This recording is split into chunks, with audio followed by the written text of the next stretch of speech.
bonjour à tous. On va Bezrat Hashem Itbarach résumer cette sugia extraordinaire de Panim Chadashot. On va essayer de passer les points essentiels qu'on a vus durant toute cette semaine. Peut-être pas dans le même ordre, mais essayer de retenir les points qui sont importants à cela. Tout d'abord, on va commencer on va lire la Gemara et on va se poser quelques questions. Alors la Gemara, donc, vous l'avez étudiée dans Maseret Ktuvot Daf Zayin Amud Bet. Amar Rav Yehuda Ve'u Shebaou Panim Hadashot. Ça veut dire que durant les 7 jours du Mishté, de la Simcha, du Khatan et de la Kala, tous les jours, on va pouvoir réciter les 7 bénédictions, mais à une condition qu'il y ait Panim Chadashot, un nouveau visage. Alors on va essayer tout d'abord de poser plusieurs questions et on va essayer au fur et à mesure d'y répondre Be'ezrat Hashem. Alors d'abord la première question qu'on peut se poser, c'est en quoi les Panim Chadashot, en quoi elles engendrent cette possibilité de répéter à nouveau les 7 bénédictions qu'on a déjà faites. On les a déjà récitées sous le deuil nuptial. Première question. Seconde question, c'est quoi Panim Chadashot? Je m'explique. Est-ce qu'un nouveau visage, c'est quelqu'un qui n'a assisté ni au mariage, ni à aucun des repas? Ou bien peut-être que non, un nouveau visage, ça suffit qu'il n'ait jamais assisté à un repas pour qu'on le considère comme quelqu'un de nouveau. Ou bien de dire non, ça n'a rien à voir avec le repas, c'est quelqu'un qui n'a pas écouté les 7 bénédictions. Ça, c'est la deuxième question. Ensuite, quelle est la fréquence? On parle d'un nouveau visage. Quelle est la fréquence? C'est quoi un nouveau visage? C'est quelqu'un qui n'a jamais été présent? C'est quelqu'un qui a été partiellement présent? D'accord? Ensuite, on parle d'un nouveau visage. Est-ce qu'un nouveau visage, c'est forcément un être de chair et de sang? Ou ça peut être tout simplement une ambiance? Ok? Je passe à la prochaine question. Si on considère qu'il faut absolument un être de chair et de sang, alors il y a 2 sous-questions. Premièrement, est-ce que n'importe qui peut être considéré comme Panim Chadashot, même un étranger? Première question.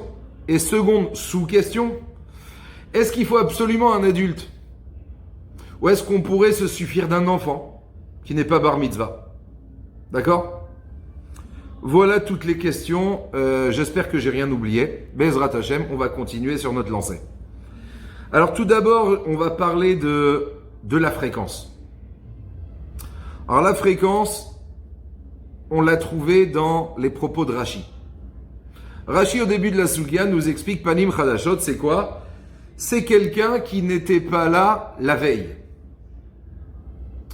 Donc a priori, si cette personne en question n'était pas là la veille, malgré qu'elle était présente l'avant-veille, on pourrait la considérer comme Panim Chadashot.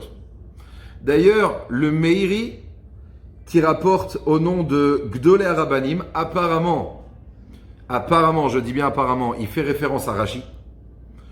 Lui, il a compris qu'effectivement, quelqu'un qui était là un jour sur 2, eh bien, il peut servir de Panim Chadashot. Pourquoi? Parce que quelque part, peut-être ce languissement fait qu'il y a un renouveau de joie ici, d'accord, ce soir. Ça, c'est le Meiri qui a compris comme ça Rashi.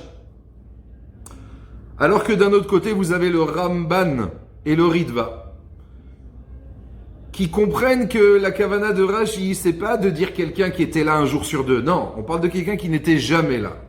D'accord? Comme ça, ils ont compris dans Rashi. Donc, on a ici une marloquette Rishonim sur comment interpréter les propos de Rashi. Très bien. Ensuite, on a posé la question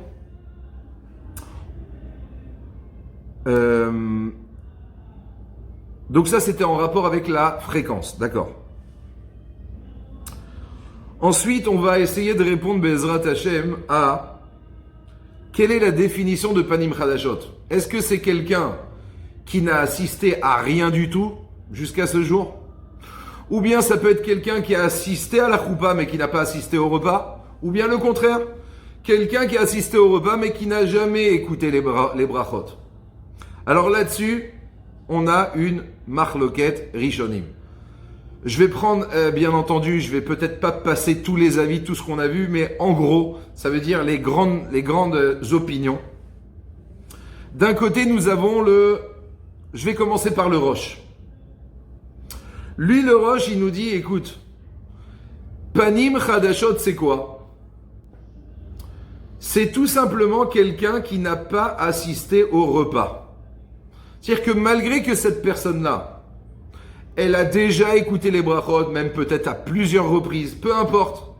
À partir du moment où cette personne est là avec nous ce soir, c'est ça qui entraîne un décuplement de la joie, du khatan et de la kala, de l'avoir ici avec nous ce soir. Alors que d'un autre côté, vous avez le Rambam. Le Rambam, lui, nous dit non, pas du tout. La définition de Panim Chadashot, c'est quelqu'un qui n'a pas écouté jusqu'à ce jour la récitation des 7 bénédictions.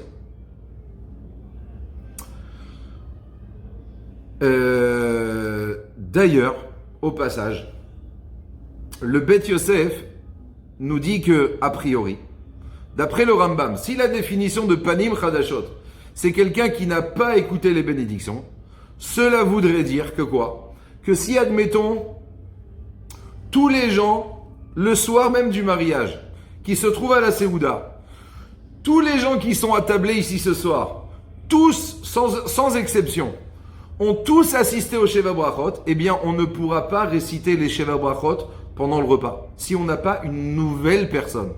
Pourquoi? Parce qu'on a déjà écouté tous les 7 bénédictions. D'accord? Alors que lui-même, le Roche, nous rapporte l'opinion du Ramach, le Ramach qui est relègue sur le Rambam, et qui dit jamais de la vie. Nous, c'est pas du tout comme ça qu'on procède.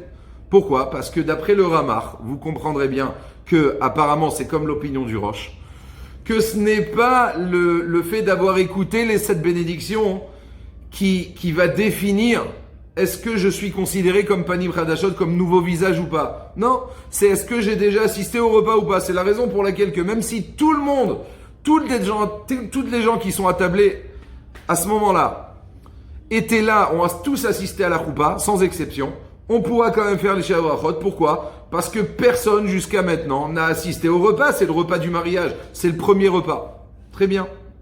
D'ailleurs, le Bet Yosef conclut que le minag est comme le ramar, comme le roche. Très bien. Ensuite, on a l'opinion très importante des Tosafot. Eux, les Tosafot, nous rajoutent qu'on ne peut considérer Panim Chadashot qu'une personne pour laquelle on va faire un effort spécial pour raffiner le repas. Ou bien encore, c'est une personne qui va apporter de la joie, une personne qu'on apprécie. On ne peut pas se servir de monsieur tout le monde en tant que Panim Chadashot. On ne peut pas prendre un étranger. D'accord? Pourquoi? Parce qu'une fois de plus ici, le Inyan, c'est de réjouir le Khatan et la Kala. D'accord? Mis à part cela, entre parenthèses, si déjà on est dans ce sujet-là, autant l'aborder jusqu'au bout. Le Aruch HaShulchan, lui, va justement nous préciser que ce qu'on vient de dire maintenant, ça colle justement avec l'opinion à savoir des Tosafot, comme d'ailleurs l'opinion du Roche, que tout tourne autour du repas. Alors que d'après l'opinion du Rambam, comme on l'a déjà vu, l'opinion du Rambam qui considère Panim Chadashot quelqu'un qui n'a jamais écouté les brachot. Donc si le Inyan, le fait de répéter les brachot, c'est uniquement par souci de faire profiter notre hôte ce soir, de le faire profiter de ces Sheva Brachot, alors à ce moment-là, peu importe, si c'est une personne pour laquelle on va augmenter, on va agrandir le repas, on va le raffiner, ou bien que la simcha va être spécialement intense ce soir, oui ou non, peu importe. Il nous dit le Aruch HaShulchan, d'après le Rambam, on peut prendre un étranger. Très bien. Ensuite,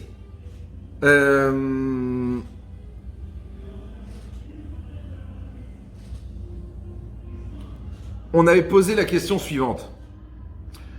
Est-ce que Panim Chadashot ne peut se matérialiser que par un être de chair et de sang? D'accord? Ou bien ça peut être une ambiance.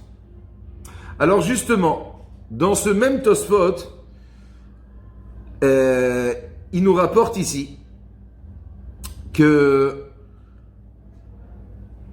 on peut considérer le jour du Shabbat, en s'appuyant sur le fameux Midrash qu'on avait tous étudié cette semaine, on peut s'appuyer sur le jour du Shabbat en tant que Panim Chadashot. Pourquoi? Parce qu'une fois de plus, si Panim Chadashot, c'est uniquement la cause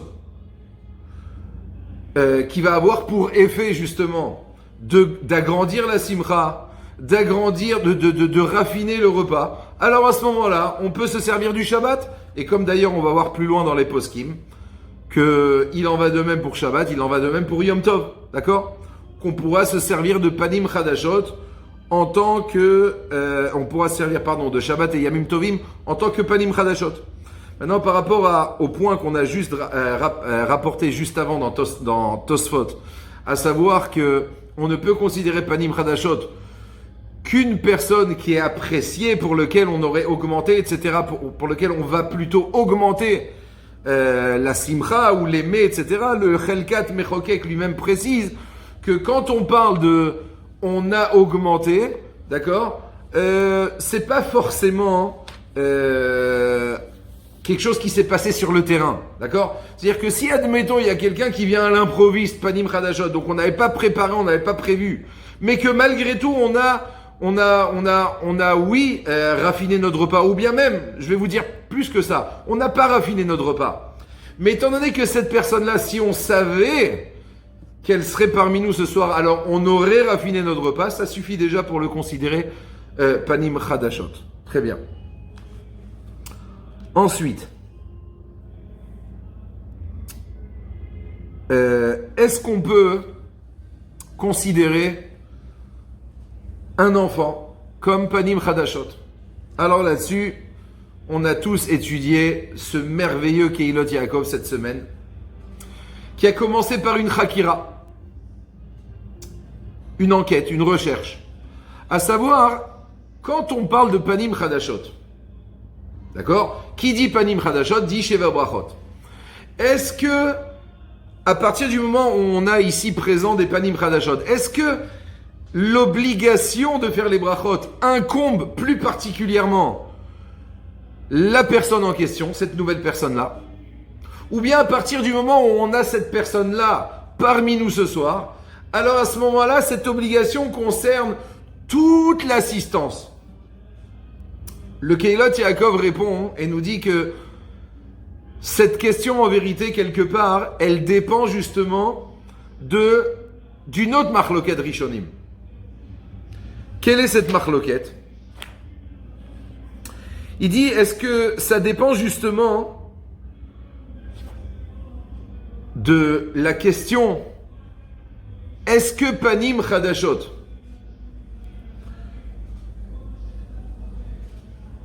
est-ce qu'on récite une fois de plus les Sheva Brachot grâce au Panim Chadashot? Pourquoi? Parce que tout simplement, on a ici présent une personne qui n'a pas écouté les brachot, donc on veut le faire profiter.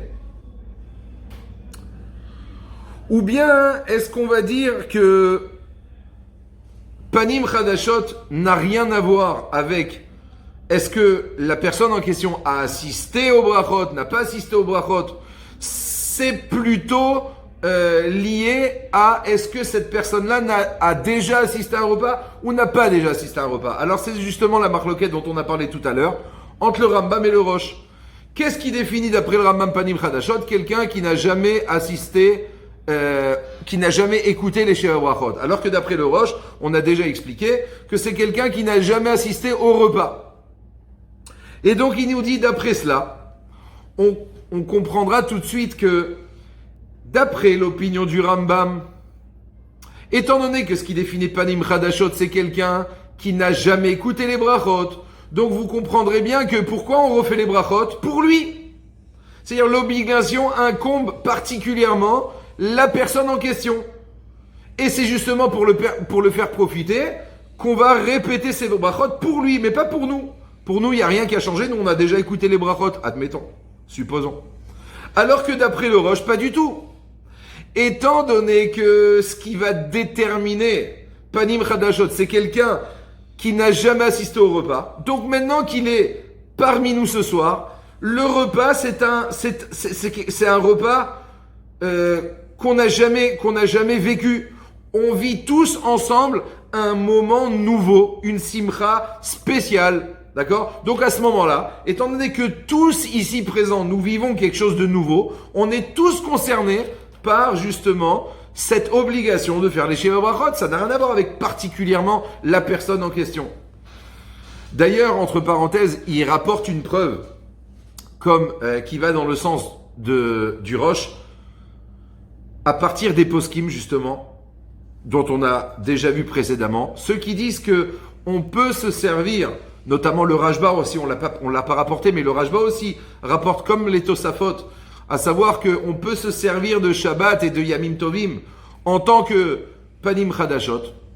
Alors il dit, écoute, si on essaye d'expliquer comme le Rambam, que la raison pour laquelle, qu'est-ce qui va déterminer Panim Chadashot? Quelqu'un qui n'a jamais écouté les brachot. Et c'est d'ailleurs la raison pour laquelle on va le réciter ce soir pour le faire profiter. Là-dessus, il nous dit, il nous dit le Kehilot Yaakov, est-ce que Shabbat, le jour du Shabbat, lui est concerné par l'obligation d'écouter, d'avoir écouté ces Sheva Brachot? Bien entendu que non, ça veut rien dire. Ça a ni queue ni tête, ça a aucun sens.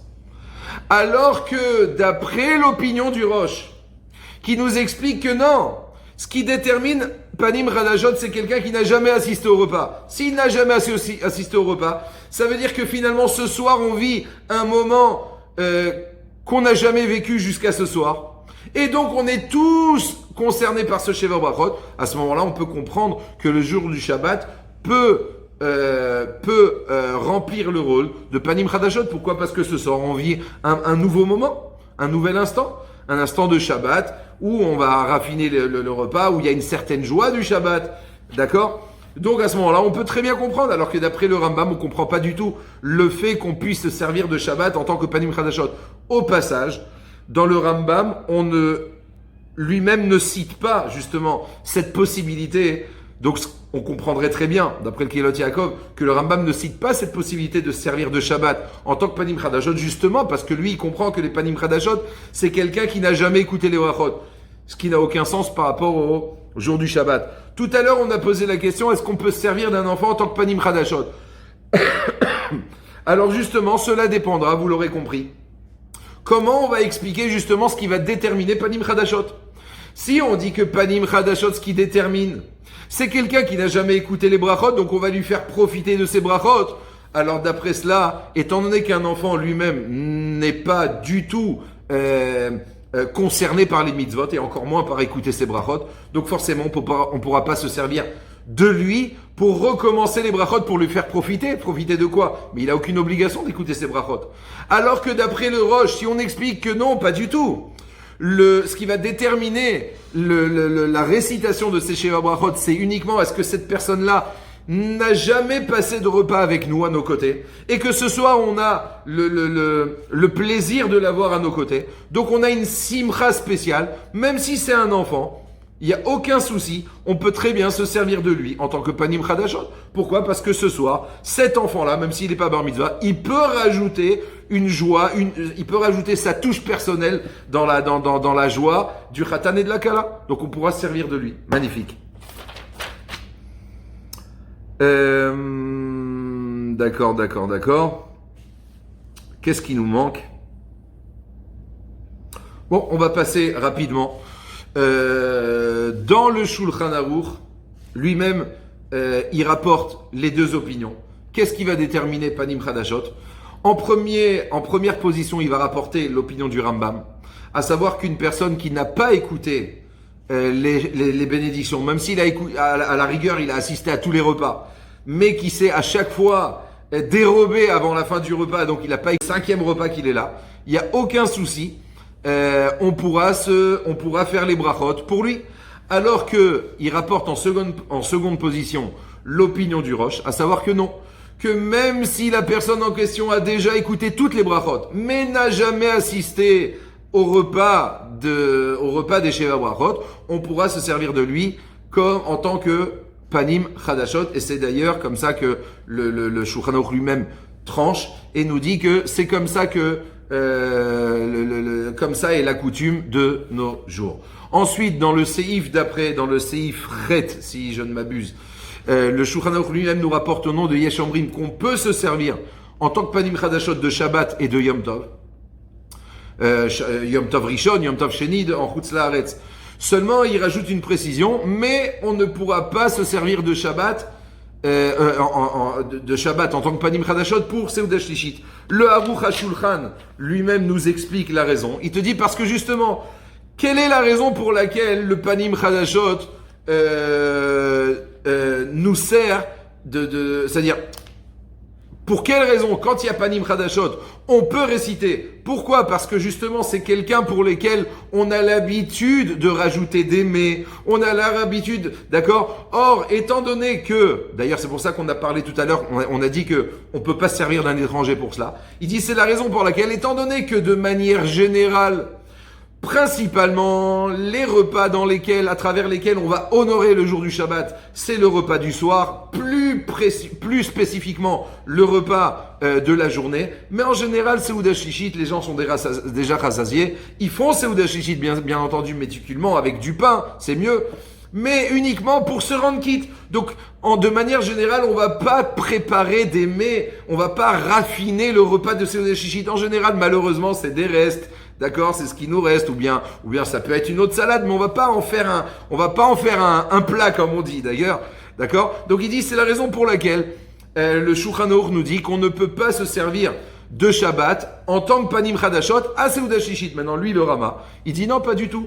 Nous le minhag c'est oui de se servir de Panim de Shabbat en tant que Panim Chadashot. Il rapporte 2 raisons à cela. Il te dit ou bien parce que de manière générale on a toujours quelqu'un une nouvelle personne qui est là. Maintenant, je suppose, mais ça n'engage que moi-même, je suppose que le Rama, il parlait des fameuses Seudah Shlishit qu'on organisait au Bet HaKnesset. Donc tout le monde est là, donc il n'y a pas forcément des gens qui ont déjà assisté à des repas du Khatan et de la Kala. Donc il y a sûrement des gens qui sont nouveaux.